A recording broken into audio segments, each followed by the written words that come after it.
आंबेचे सुईसारखे मुख गगना एवढी भूक तिने ताळ ग्रासले नाही गेली त्या जगदंबेची भूक अशा या भवानी मातेचे गोंधळ माहूर माता पुराला तुळजापुराला कोल्हापुराला वणीगडाला मांडळला ज्या ज्या ठिकाणी भवानी मातेचे ठाणे त्या त्या ठिकाणी अशा प्रमाणे गोंधळ कार्य होऊ लागले उरलेले गोंधळ भक्ताच्या मग या भक्ताने इच्छा का केली भक्ताने काय इच्छा केली पाच पुत्र एक लक्ष्मी दे म्हणून विचारलं ठीक आहे पाच मुलं नाही पाच मुली एक मुलगा ठीक आहे ना 10-12 मागून घ्यायचे एक दर्शन त्याला घाबरून राहिले तुम्ही मागितल्याशिवाय मिळत नाही महाराज 5 म्हटले तर 5 मिळेल नाही महाराज 2 तर मिळेल 1 तर मिळणार पण मागावं लागेल लागते मागितल्याशिवाय मिळणार नाही देव पण कंजूसी करते धन दे कन दे 5 पुत्र लक्ष्मी दे येईल तुझ्या माहूर गडाला तुळजापुराला कोल्हापुराला वणीगडाला मांडळला जर काही न झालं नाही इष्ट मित्र गणगोत्रासह पाचनामाचा पाच तत्वाचा गोंधळ आपल्या द्वारी आली या गोंधळा प्रसंगी सर्वात प्रथम नमन कुणाचे करावं गणपतीचे ज्यांचे नमन केल्याने कार्य सिद्धीला जाते आले विघ्ने दूर होते 10 4 14 गणराज गणपती महाराज संगे शारदा सरस्वती माते गौरीचे बाळ गजानन गणपती महाराज भवानी मातेच्या घटासमोर विराजमान होणार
घडत नाही म्हणजे पाहुण्याच्या गर्दीनं तोपर्यंत त्या मांडवामध्ये शोभा येत नाही. तुमच्या घराच्या पाठीमागची का ती चिपडी शोभा डोळे चोळत राहते मी शोभा म्हटलं तर तिची साठवून काढ सकाळी सकाळी उठली का डोळे अहो चोळत ते शोभा नाही हा, मी मगाच काय म्हटलं हा, म्हणजे जन लोकाची शोभा असं म्हणतात. आता गोंधळ प्रसंगी आपण 4 जण जर असतो असतो तर गोंधळाला शोभा आली असती का नाही महाराज. म्हणजे जन लोकाची शोभा शोभा. पहा, जागा नाही तरी बाल्कनीत बसले काही पुष्कळ शोभा. ते बाल्कनी मध्ये काही किचन मध्ये बसले. जागाच नाही तर आता मग का बसली बिचारी म्हणजे अशी जन लोकाची शोभा शोभा आपल्याकडे जर 4 पाहुणे आले जास्तीचे आले तर आखून दे का महाराज. त्या ताई असं नाही- कोणी करते का? त्या ताई नाही म्हणतो. अहो 4 असले तर घरामध्ये घरामध्ये जास्तीचे आले तर कसा मांडव टाकतो. किंवा हॉल बुक करतो किंवा हॉटेल बुक करायला लागते महाराज. आपले पाहुणे आपल्याला दारामध्ये दिसले दिसले की आपण चटकन उठतो. घरामध्ये जातो वाटते अलीकडे या. या खुर्चीवर बसा खुर्चीवर बसा. हा खुर्ची तिला खुर्ची- तिला 4 पाय राहते खुर्चीला चार पाय राहते. खुर्चीवर बसा गादीवर बसा बसा. सोफ्यावर बसा कोणी बाल्कनीत बसा. मग त्यांना विचारावं लागते पाणी घ्या घ्या चहा घ्या घ्या कॉफी घ्या घ्या. कोल्ड्रिंक घ्या घ्या. आलू बोंडे घ्या आता हॉटेल कोणाचा विचार आहे का महाराज. अहो, हॉटेल खोलाचा विचार नाही नाही. याच्यापैकी आपल्याकडे काही असलं असलं तर आपण पाहुण्यांना देणार देणार त्या पाहुण्याचा मान सन्मान करणार. याच्यापैकी काही नसलं असलं तर पाहुण्याचा मान सन्मान कसा कसं करणार करणार. एक ग्लास पाणी पाणी आणि सुपारीचं खांड देऊन त्यांच्या माणसं करणार. सदा भवानी मातेचा मान सन्मान माझ्या भक्ताच्या द्वारामध्ये पाहुणी म्हणून होतो तो कोणा प्रकारचा कोणाचं महाराज. पावनी आली घरा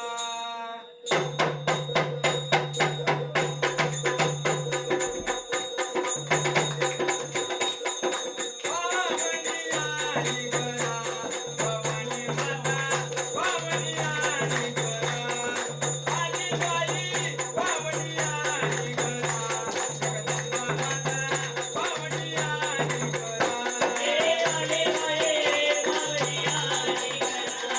बावरी माता बावरी आली घरा.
देवी बैसले माझे गडगवळेला. या मातेने हो दैत्याचा वध केला. हे आले माये मावली आली घरात. भवानी माता मावली आली घरात. हे आले माये मावली आली घरात. भवानी माता मावली आली घरात. जिजामाई रे देवा गेले.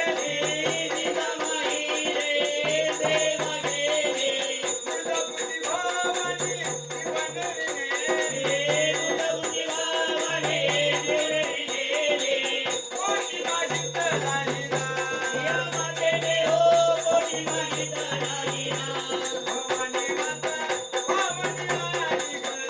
हे आले माये मावली आली घरात. भवानी माता मावली आली घरात. हे आले माये मावली आली घरात. भवानी माता मावली आली घरात. पावणी आली घरात भवानी जगदंबा रेणुका मातेचा पाहुणी म्हणून भक्ताने आपल्या दोरामध्ये मानसन्मान केला. तो कोणा प्रकारचा कर्नाटकाचा महाराज सळासार मन केले वाळ्यात वाड्याचं भवानी आईचे मरवट भरून नारूला मोत्याने भांग भरा मला नवरात्रीच्या प्रतिपदेला प्रतिपदेला देवी बसली माझी घटस्थापनेला लांबलेला दैत्याचा वध केला. वाद केला. जिजामाईने सेवा केली. सेवा केली. तुळजापूरची आई भवानी शिवनेरी शिवनेरी नेली. पोटी मागितला हिरा हिरा भवानी आईचा लागला गलाला भक्त गातो देवी तुझा गमोडा. भक्त गातो देवी तुझा गहोडा. भक्त गातो देवी तुझा गहोडा. अंबाबाई तुझा लागला गलाला भक्त गातो देवी तुझा गमोडा. भक्त गातो देवी तुझा गहोडा. भक्त गातो देवी तुझा गहोडा. तुझ्या दासीने तू पाय पाय अंबाबा तुझ्या विना मागोरी नाय भवानी तुझ्या विना मागोरी नाय भवानी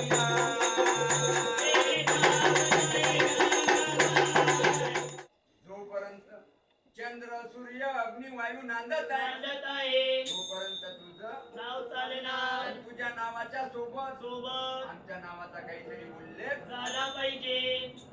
म्हणून हा आमचा नाशिवंत देह देह तुझ्या चरणाशी अर्पण केला.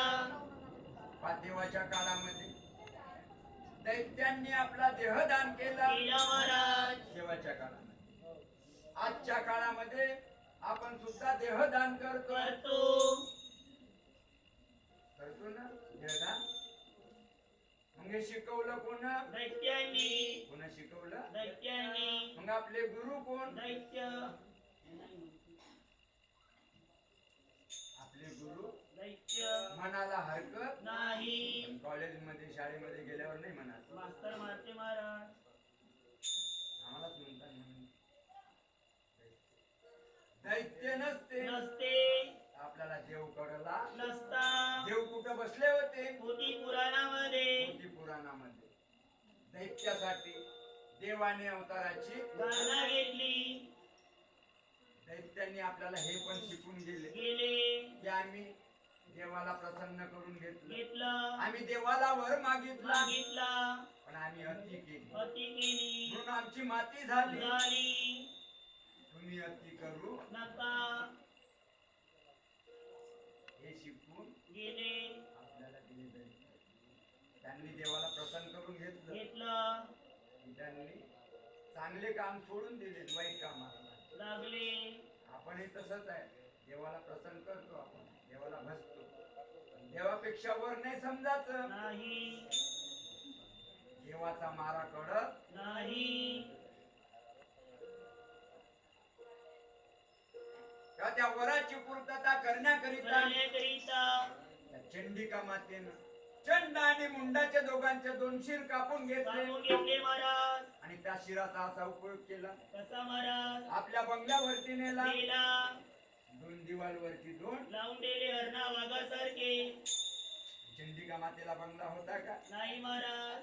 चंडिका मातेचा बंगला असा आहे. तिला रूप नाही, रेषा नाही, निर्गुण निराकार. अंबाबाई आहे. त्या चंड आणि मुंडाच्या शिराचा त्या चंडिका मातेने काय उपयोग केला?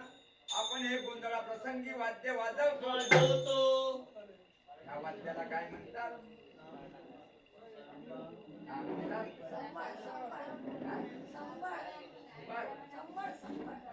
शंभर घेतली, शंभर बडा नाही. पहिले शिकडे सांगितलं होतं. तुम्ही जोरात सांगायचं, सर्वांना माहित पडलं. बऱ्याचशा लोकांना ह्या वाद्याचं नाव माहित नाही. एका ठिकाणी विचारलं म्हणजे ढोलकी म्हणते. ते नाही समजत का ढोलकी कायला म्हणते? ढोलकी अशी वाजवल्या जाते. बरेचशे लोकांना माहिती. बरं संबळ का बरं म्हणतात? मायनस करा. संबळ का बरं म्हणतात? संबळ बरोबर सांगितलं. संबळ म्हणतात. का बरं म्हणतात? ते दैत्य कसे होते? समबळाचे. चंड आणि मुंड दैत्य समबळाचे होते, म्हणजे समान बळाचे होते. म्हणून या वाद्याला संबळ असे नाव प्राप्त झाले. धडाचं केलं तुंतुन, मानकाचा केला मारू. आतडीचा लावला, हाडाची केली काळी. तेव्हापासून त्या जगदंबा भवानी रेणुका चंडिका मातेचं आवडीचं वाद्य म्हणजे मंगळ देवीचं वाद्य.